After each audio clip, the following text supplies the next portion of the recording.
Hi, listeners. Welcome to Grief Out Loud. Remember the last time you tried to talk about grief and suddenly everybody left the room? Grief Out Loud is opening up this often avoided conversation because grief is hard enough without having to go through it alone. We bring you a mix of personal stories, tips for supporting children, teens, and yourself, and interviews with professionals in the grief world. Platitude and cliche-free, we promise.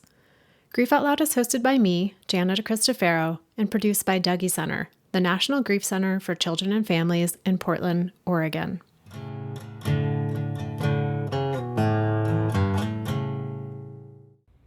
One of the most common requests for help we get is about how to support students who are grieving. Teachers, school counselors, administrators, and concerned caregivers all recognize that children and teens spend a lot of their time in educational settings, and they don't check their grief at the door. Their grief goes with them to math and to lunch, to art class, and even to soccer practice after school. Brittany Collins was one of these students. Her father died of breast cancer the summer before her sophomore year of high school. It was also at a time when her mother was receiving treatment for her own cancer. Brittany, like many students who were grieving, had educators who responded in ways that were helpful and those whose responses weren't so much.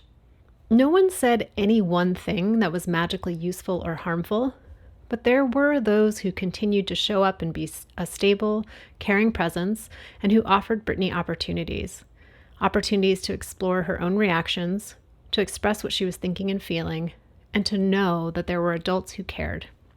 Brittany's high school experience helped shape her educational and career choices, leading her to become an author, educator, and curriculum designer. Her work focuses on supporting teachers and students' social and emotional well-being, especially in times of adversity. Her new book, Learning from Loss, a trauma-informed approach to supporting grieving students, is the culmination of this work. While Brittany's work is focused on educational settings, the insights and wisdom she shares in our conversation are applicable to pretty much anyone, even those who just want to better understand their own experiences and histories. Side note, I had the honor of being interviewed by Brittany while she was researching her book, Learning from Loss, but I'd recommend it even if I wasn't part of it. Okay, here's my conversation with Brittany. Brittany, thank you so much for coming on Grief Out Loud to talk with me and to talk about your book, Learning from Loss. I'm really looking forward to our conversation. Thanks so much for having me, Jana. It's my pleasure and privilege, and I want to share with listeners that I had the privilege of interviewing you several years ago and highlighting your expertise in my recent book, Learning from Loss. And so it's especially exciting to have this opportunity to engage in this conversation with you. Yeah, I love when we get to flip the mics and now I'm the one asking the questions, which I still haven't decided which is the most comfortable role for me to be in, the asking or the answering. I think I like both of them equally, but really excited to be able to share your work and your knowledge with listeners today. And what draws you to this work specifically? I mean, you've been in the educational realm for years and really focusing on loss and trauma-informed practices and how educators and teachers can really be showing up for students who are grieving. Certainly. So I would say that really the impetus for my work started when I was a bereaved student. So I lost my father to male breast cancer when I was 14, the summer before my sophomore year of high school. It was a time when my mother was also in treatments for her first of 2 breast cancer diagnoses. And so it was a time, entering adolescence, experiencing this profound close loss, and realizing, later in life how teachers, I was very privileged to have many caring adults in my circle who really had a longitudinal impact on my life and inspired me to go into education, but also in a grief context, were really there for me and supported me through that experience. At the same time, I also experienced and witnessed how grief and loss sometimes make adults uncomfortable. And there was, some social discomfort, both with adults and with peers, right? Fellow students. I think grief can be an othering experience. And I certainly lived through that. And also on the flip side, when we're intentional about our approach, working with young people who are experiencing loss, and that might be a form of loss that's not directly connected to a death. But when we're intentional about that approach, those relationships can really have lifelong impacts. And so it was this both and for me. And then going in, I knew I wanted to study education, but going into my first education program out of high school, really thinking about social emotional learning, identity development, all of these things also relate to grief, and grief and loss impact all of these entities in education. And so it was this sort of reciprocal relationship. And really, I just had this inquiry of how do we do this better? That's why I wanted to speak with folks like you and other experts in the field, because I approach this work as certainly the formerly bereaved student and then as an educator, but not as a psychological professional or trained mental health professional or social worker, right? And so I think it's really important to bring in all of those perspectives into these conversations and just really think together about how do we do this well, how do we do this better. And now we see, I started my work prior to the pandemic, but now we see a really unique time of loss, an extended time of loss in various iterations. The work has only, I think, heightened in terms of significance and relevance. It's interesting, Brittany, because so many people, I think, who have a personal tie to whatever the motivation is for the work that they're doing in the world, it's often rooted in a place of, it was really terrible for me, so I want to make it better for other people who did not go through it in such a not so great way that I did. But from what you're saying, you also had examples of how it was really supportive with teachers and other educators. And I wonder if there's an example you could give of like, what is something that one of those teachers did or said that really was helpful? Yeah, two examples really come to mind. So a dance teacher who I had the privilege of working with all through high school, and also my high school advisor. My dance teacher, because she introduced me, and not always in an explicit way, but in her own way, to the ways in which yoga and exercise or dance or art can be an outlet in times of grief. She had recently lost her mother, and so also was experiencing her own form of loss as an adult, was relatively open about that, but really respected my own boundaries. So I was a teen who did not want to talk about my loss at all, despite, appreciating the presence of these folks in my life. I was not someone who wanted to sit down and have a heart-to-heart conversation. I wanted school to be a place where I was just a teen like everyone else and didn't always have to engage with that story. But my dance teacher actually offered to have a tribute performance in memory of my father. And that was a really wonderful coping mechanism because it was also nonverbal. And so it was a way to kind of acknowledge and honor this loss, but not have to tell the story or speak about it.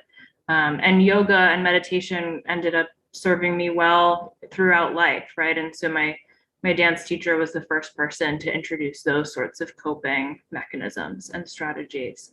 And then my high school advisor, who I mentioned, she, again, not so much in a direct consideration of loss, but established a sense of routine and connection with me. And so I had, I think, weekly or biweekly check-in meetings with her. And it was just a half hour of like, hey, come hang out in my office and talk about how things are going for you, talk about classes, whatever it was. But having that one caring adult and that consistency of having access to this relationship in a predictable way across years. And so it was typical in my school to switch advisors year to year, but I had the benefit of having her for 4 years, which was not typical. And just really having that opportunity for our relationship to grow was especially helpful. What I'm really appreciating about those examples is that in neither one was it some magical phrase or statement or perfect thing that either one of them said to you the moment they found out your dad died, which is where I think so much of the pressure comes from for, people who are a teacher or whatever it is, family member, friend, someone's like, I heard someone died. I have to say the perfect thing to this student or all is lost. And so just really wanting to highlight that it was the consistency, the ongoing relationship, and the variety of opportunities for connection, not just this like thing that somebody wrote an bereavement card to you 2 days after your dad died. Absolutely. And I talk a lot in my writing about kind of facilitating furthered connection as being the goal in grief support, and thinking about things like vicarious trauma or compassion fatigue, like the potential emotional toll that can happen when teachers or other caring professionals are routinely exposed to others' losses or experiences of trauma. Like, I think that's a very important part of this conversation, that both young people and the caring adults are impacted by a loss experience. And research shows that one of the best ways to kind of prevent and be proactive about that compassion fatigue is by thinking intentionally about furthering connection. So you're not so much the savior, quote unquote. You're not the one person that has to enter a grieving student's life and make it better, but what instead can you facilitate for that student? So, furthered connection with peers or with colleagues or with activities, like I was mentioning, yoga and meditation and things like that. You're widening the world of connection for folks who are impacted. And so that takes kind of that onus or that pressure off of you to be the one person saying the one right thing to make a difference, which we know often isn't what makes the biggest difference. Yeah, almost like thinking about educators in this realm of being conduits, as you mentioned, like facilitators of connection and identifying students who might need extra support and then finding those supports. And, you mentioned earlier with, that you were writing your book pre-pandemic and then it came out mid-pandemic, and thinking about how many more students now are being impacted by the death of a parent or a caregiver or an extended family member, and how that's also affecting their educators who are also having their own experiences of additional deaths in their lives. And I'm just curious, since the book has come out, what kind of feedback you've received or how you've seen that work be put into place in the context of this, amplified levels of grief happening. Mm-hmm. Well, I think through a somewhat optimistic lens, although that might seem like the wrong word to use, I think grief is a more dominant part of our conversation, or more accepted part of our conversation right in this moment, because it is so universal.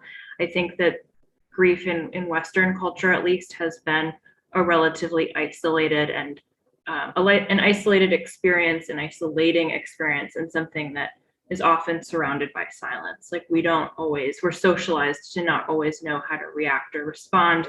If we're grieving, we feel like we maybe can't express that grief or be totally open with those around us about what we're going through. But now, in the context of the pandemic, I think that certainly loss of a person, but also other forms of grief that we're all experiencing, grief for our former lives, grief for a sense of normalcy, those are things that are coming into conversation in a different way alongside, mental health in general.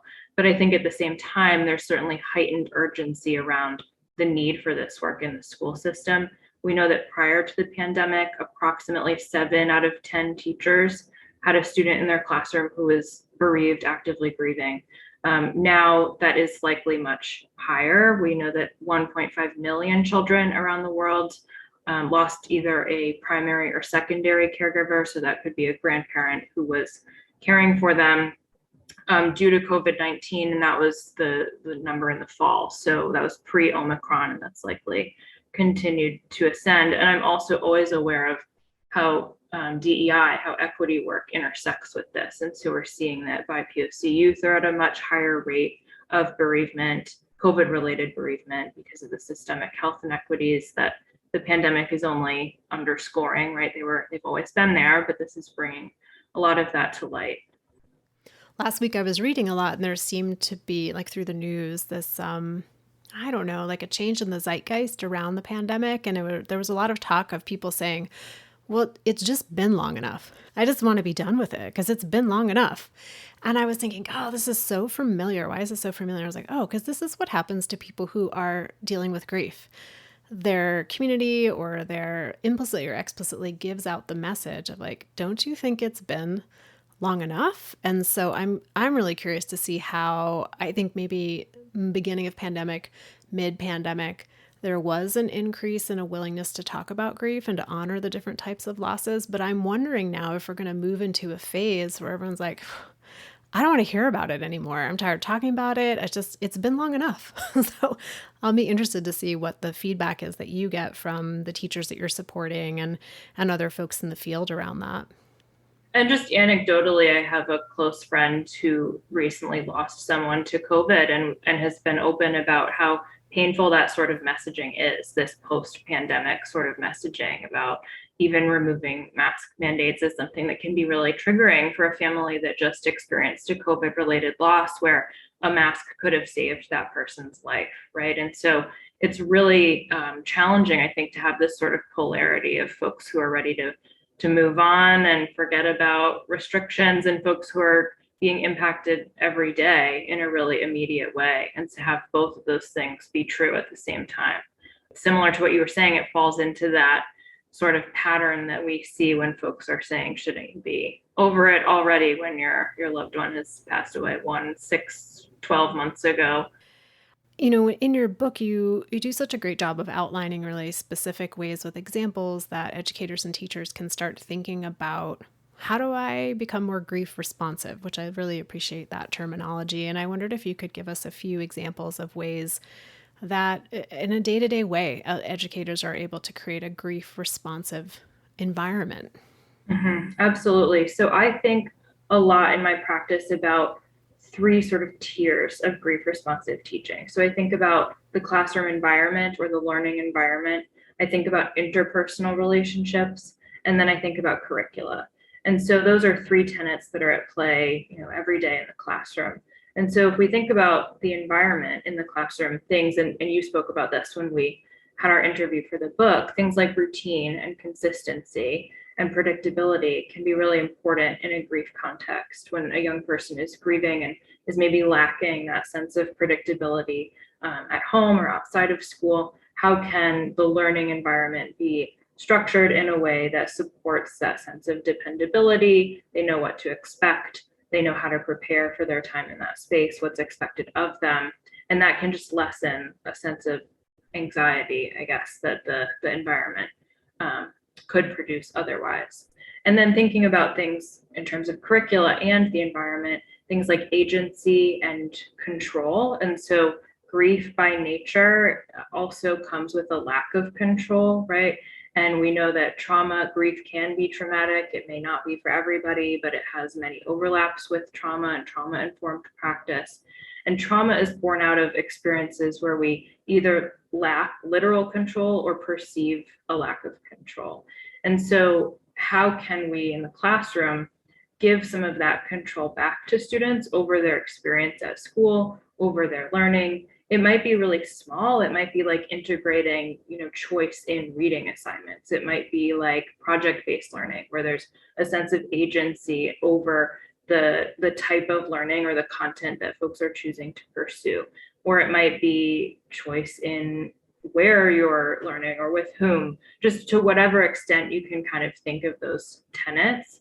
I also think about the three pillars of trauma-informed care. This is coming from psychologist Howard Bath, who says that the three pillars of trauma-informed care are safety, connection, and emotional regulation.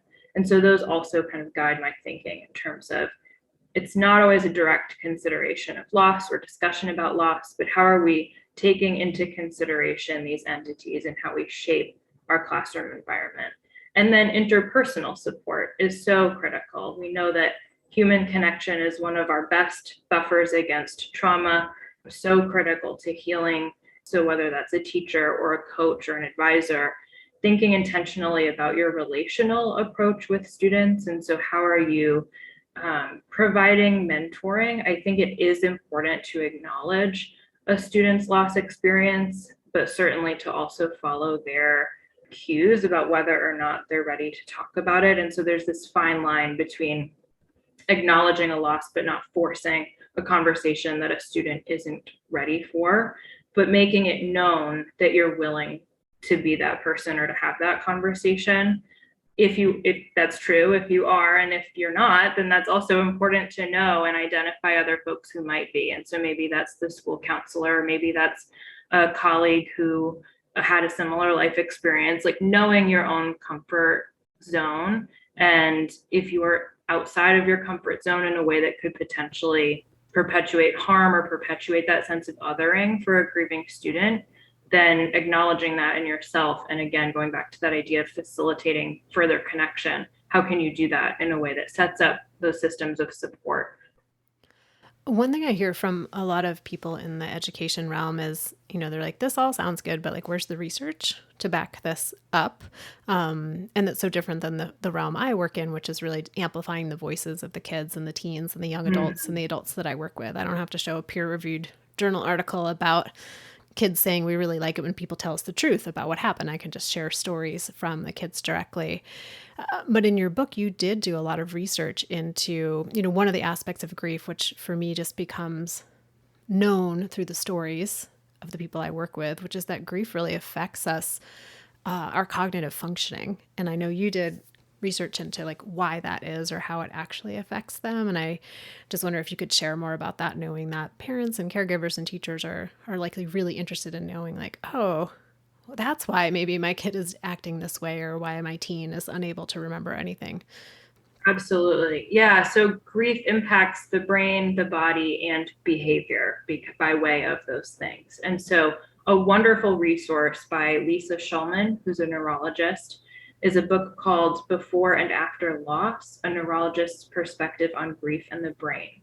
And that was critical to kind of my taking an inside look into what does grief and loss actually do to the brain. So she found that loss, and that could be tied to a death, but it could be other forms of loss and grief, have a depressive response in the brain and also a fight or flight response. So that stress response, stress hormones released in the body, the prefrontal cortex, which is in charge of higher order functioning, things like executive functioning, impulse control, imagining the future, thinking and planning ahead, can be impaired because the prefrontal cortex takes a back seat in grief, especially in an adolescent context, because in adolescence, your prefrontal cortex is not fully developed anyway. And so we know that teenagers sometimes struggle with impulse control or risk taking or planning ahead. And so when then loss or trauma or stress is added to the mix, those functionalities can become further dampened, and can therefore result in changes in behavior. It looks absolutely different for everybody, but things like increased anger or outbursts or avoidance behaviors on the flip side of that, it could be further connection seeking kind of behaviors. It's a really wide spectrum, but it's important to know that you might see changes in behavior manifesting in the classroom. And at the same time, it might be more challenging to learn in an academic context because of what the brain and the neurological system is going through. I think this is a really critical and interesting area of the research, because those grief behaviors, if we don't always know about the neurological root of them, can be reprimanded or misinterpreted in an academic context in a harmful way. And so I always talk about an adaptation focused lens and looking at these behaviors as assets, as adaptations that students have developed for a grief context. And so something like anger might be serving that student really well in a loss context. Maybe they're in a position where they're needing to defend a sibling, in an unsafe situation, and they develop this anger as a coping mechanism to serve an unmet need in that moment.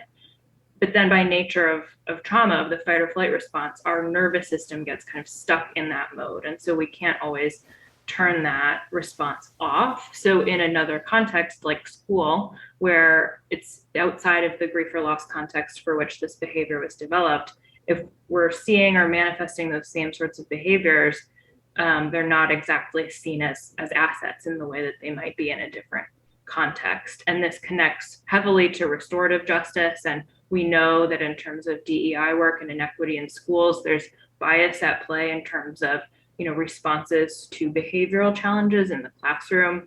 I think it's really important to take that step back and think about what is the need at the root of a behavioral change and what are alternative ways that we can work together to meet that. And all that background is so helpful in terms of encouraging adults to bring a more open minded, maybe compassionate stance to, as you said, behaviors that are really adaptations to a Mm-hmm. loss. And I wonder, do you have an example or a story around how to then put that into practice. So I can imagine being a teacher, you're like, okay, this behavior I'm seeing, which is not working in this environment, let's say it's an adaptation to the loss and it's, a student doing the best they can. But then how do we shift the response in a way that either helps the adaptation be more contextually responsive, or how do we make that work? Mhm. It's a very good question. A few things come to mind. So first, thinking proactively about the classroom environment and those pillars that I was talking about before, right? The safety, connection, emotional regulation. If we're taking sort of a proactive, brief, responsive approach to the learning environment as a whole, that can already help folks who are grieving. And by making space for regulatory activities, or if we're having those caring relationships put in place that are already providing support, all of that starts to create a more sort of healing centered environment where those outbursts might be less likely to happen, but that's not to say that they still won't, right? And so when they do, I think it's a very valid question of how do you handle that in a way that is helpful to the student experiencing the behavioral change, but also helpful to others who might be in the learning space and might be impacted. In the book, I talk a lot about how to create space outside of that moment to meet and talk with the student one-on-one. And so you're not ever wanting to kind of reprimand or call attention to this sort of behavioral adaptation in front of other folks in the classroom, because that gets into an area where you could be violating this student's vulnerability or story, or making them feel othered in a way that's not effective. And so ideally in a situation and time when someone is not activated, is not having that behavioral response, like how can you meet in a calmer moment and kind of go over what you've been noticing, what's been happening, and always collaborate with the student. I'm a big fan of empowering students to identify what's going on for themselves, instead of being the teacher who's saying, I'm seeing this and it's not okay. Instead, like, what are you noticing in yourself? What are you noticing about the way that you're reacting in class, and how is it going for you? How might it be going for others?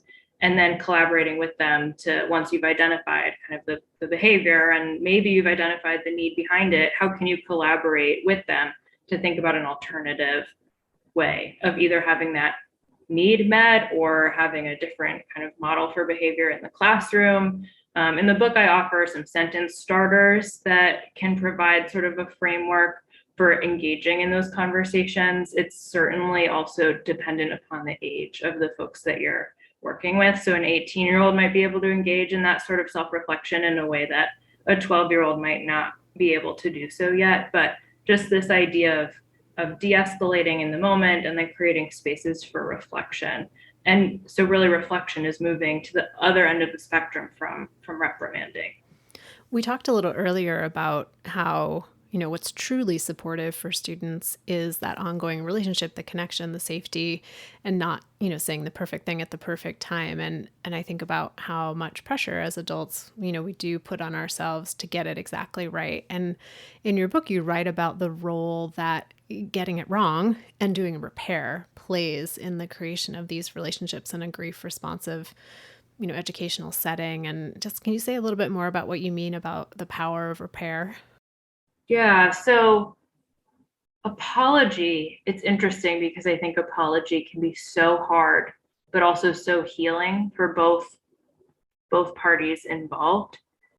We see how hard it is when we're working with 6-year-olds, right? And something happens at recess, and you as an educator have to facilitate an apology between those students. But we also see it as adults, like in the workplace or in our home lives. If something happens, it's really hard to kind of take ownership over, what, I should have approached that differently. And that requires a level of self-awareness and reflection and humility that can be really challenging.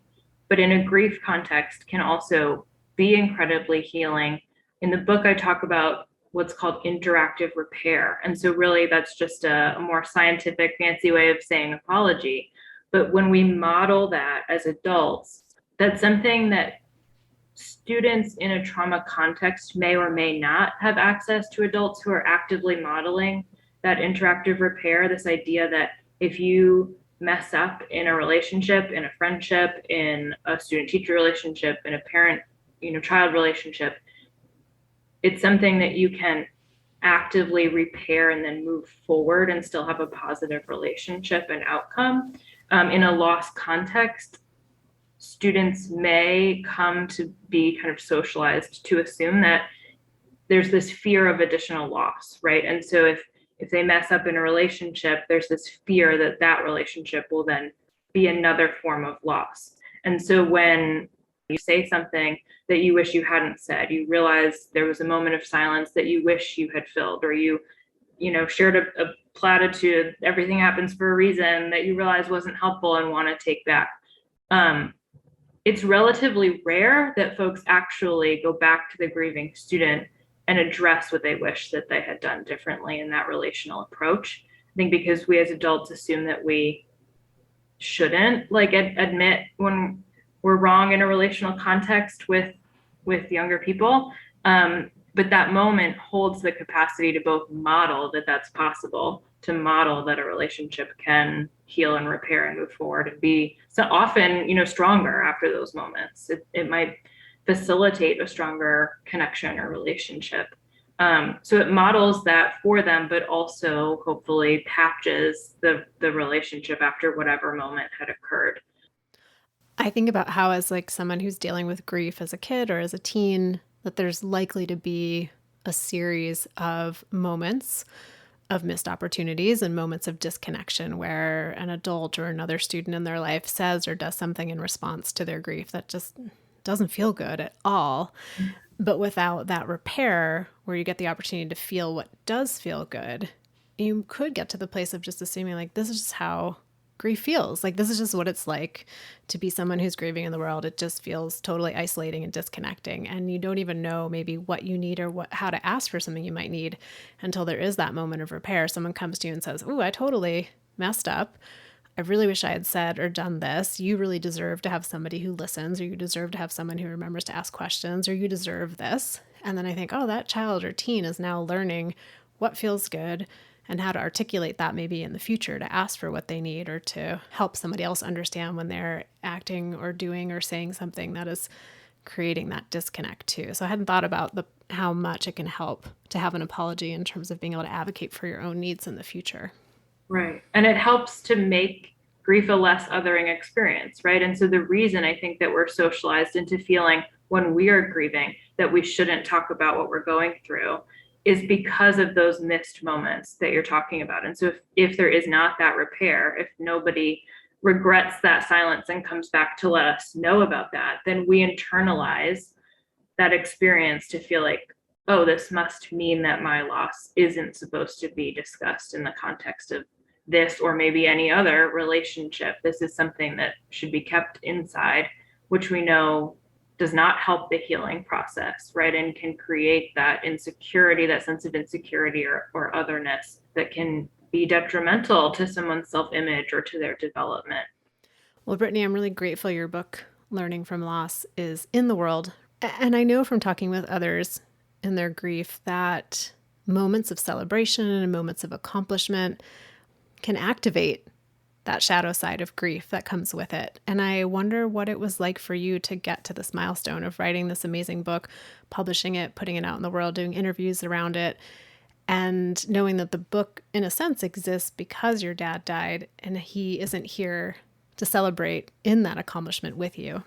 Absolutely. No one has ever asked me that question, but it's absolutely a part of the experience. It's the motivation behind the project. But then there is, of course, this moment of, I wish that this person could see what I did with the help of many others, right? This is a collaborative sort of accomplishment. But to that end as well, one of my closest high school mentors actually passed away to COVID because of COVID a couple of years ago. And I always assumed that I would share my first publication with him. And so the dedication page in the book highlights those people. But I think it's really powerful to be able to work on a project that feels like a tribute. And so I had that experience at 14 creating this dance performance that I mentioned in the beginning, right? That was a tribute performance right after my loss. And that was a healing experience. And this feels like a tribute in a different way. And so, of course, it's mixed emotions. It brings up grief and it can be challenging, but also feels meaningful because it feels like a way to also share the lessons that my dad taught me, and that then, in my loss experience, lessons that mentors taught me. I feel like a vehicle to pass those lessons along. So I kind of view it less about me as the author and more about channeling these other people's incredible contributions through me and out into the world. So, for listeners who want to get a hold of your book and to connect with the work that you are doing, as you are a prolific writer, about hundreds of articles, it seems like, out there in the world, and your website and your consulting, what are some ways for people to connect with you? Sure. So the Grief Responsive Teaching website is just griefresponsiveteaching.com. I'm also on Instagram. The handle is at Grief Responsive Teaching, Twitter at brcollins27. And then the book itself, there's links to it on my website, but also is available through Heinemann Publishing, the Heinemann website, heinemann.com. It's also on Amazon and Barnes and Noble.